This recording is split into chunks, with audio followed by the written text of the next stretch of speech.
For a weekend brunch, I like nothing more than baked eggs. And there's a whole load of different versions from different areas in the Middle East and even from some other areas in the world. But today, I'm going to go for Persia, and we're doing Persian eggs. So I'm just heating this pan nice and hot.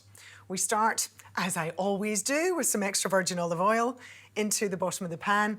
And then we're going to saute some, I tend to go often for red onion, mostly because I like the flavour a lot more, but also that gorgeous purple colour is coming from some extra antioxidants and things that are in there. So I like the taste and I like the extra nutrition. So popping in my red onion, and we're just going to saute that for 2 or 3 minutes until it starts to soften. Be very careful you don't have the pan too hot because I don't want this to brown. I really want the veggies to be lovely and soft, giving the flavour without giving any of that sort of, burnt or caramelised sort of flavour into it. So saute that just for a few minutes. We can add the garlic. And I've gone for quite a lot of garlic here. Obviously, you just vary the garlic to what suits you. So here we've got some cumin, and the fragrance that starts coming up from the pan as these spices start to fry in the oil, it's just beautiful. And then I've got some paprika, and it's up to you whether you use smoked paprika, sweet paprika, hot paprika if you want a little bit of a kick into your eggs. I'm using some smoked paprika, which just has that lovely, literally a smoky type of flavour that you can smell as well coming up from this pan. I'm popping in my capsicum. And just, cut your capsicum and your onion up nice and small so you don't have too many big chunks of it. We want it to be like a kind of chunky sauce. So, and then while those veggies are just softening, I'm going to go for a little kick of chilli. So with chilli, if you're making it for the family and you've got young kids who don't, or anyone who just doesn't like the chilli, take the seeds out, or you can of course leave the chilli out altogether. I'm going to go for a little bit of kick because I like my chilli. That's a compound called capsicum that gives chilies their hit and their spice, and it's really, really good for you. It's another of those kind of medicinal compounds once it gets into your body. So I'm putting in a whole red chili there, giving it all a good stir. I'm going to add some salt at this stage. I try not to use too much salt, but a little bit does just bring out those flavours. And some black pepper. Most of the salt in our diet, about 70% of it on average, is actually coming from packaged, highly processed foods. So if you're not using too many of those, then you know what? You can add a little bit of salt in your cooking. Okay, that's looking really good. I'm going to pop in some tomato paste and some fresh tomatoes. Now, often I add canned beans.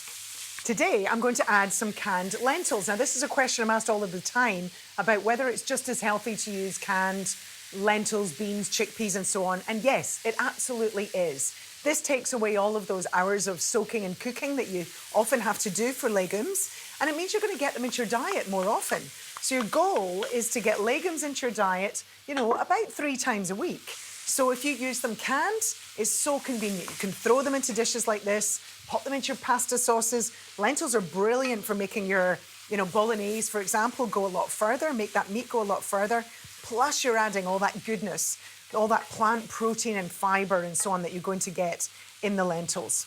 Okay, that is looking really, really lovely. And finally, I'm going to pop through some of my greens. So I've got some baby spinach.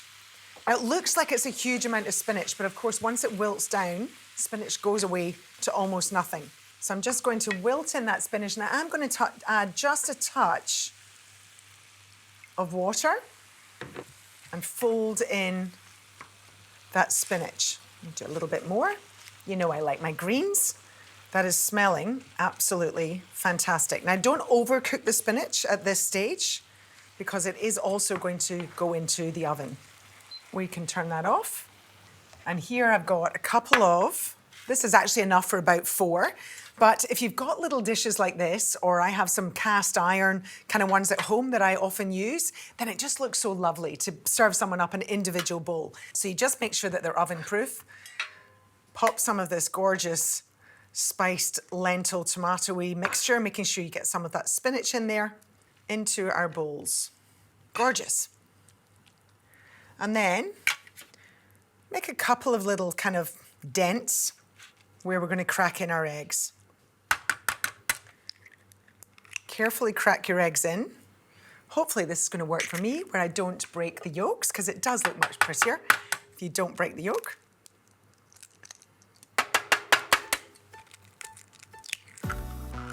And how long you put them in the oven just depends on how you like your eggs cooked.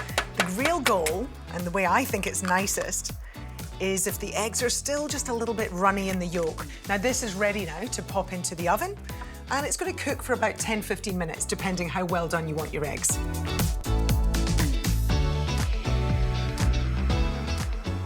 Okay, these are looking absolutely perfect, just how I like it. It's a really tricky thing, you know, to get that white perfectly cooked, but still have a little softness and runniness, gooiness in the yolk. That's your perfect baked egg. Now I'm just going to top this with some feta that I'll literally just use my hands to crumble over the top. And feta adds that gorgeous sort of tangy, slightly acidic, crumbly, cheesy flavour. And then the secret ingredient is some lovely Dukkah. This has got some pistachios, some sesame, different spice mixes, some hazelnuts. So make up a mix of Dukkah and you can use it in lots of different ways. And then finally, just a little fresh coriander to finish it off. Just roughly chopped, sprinkle on the top. Not too much, you don't want it to overpower the overall dish. And then serve up with some toasted sourdough perhaps to dunk in and soak up all those lovely juices. Persian baked eggs, it's a weekend treat, so this can be brunch, it can be lunch, it can even be a light dinner. I absolutely love this dish.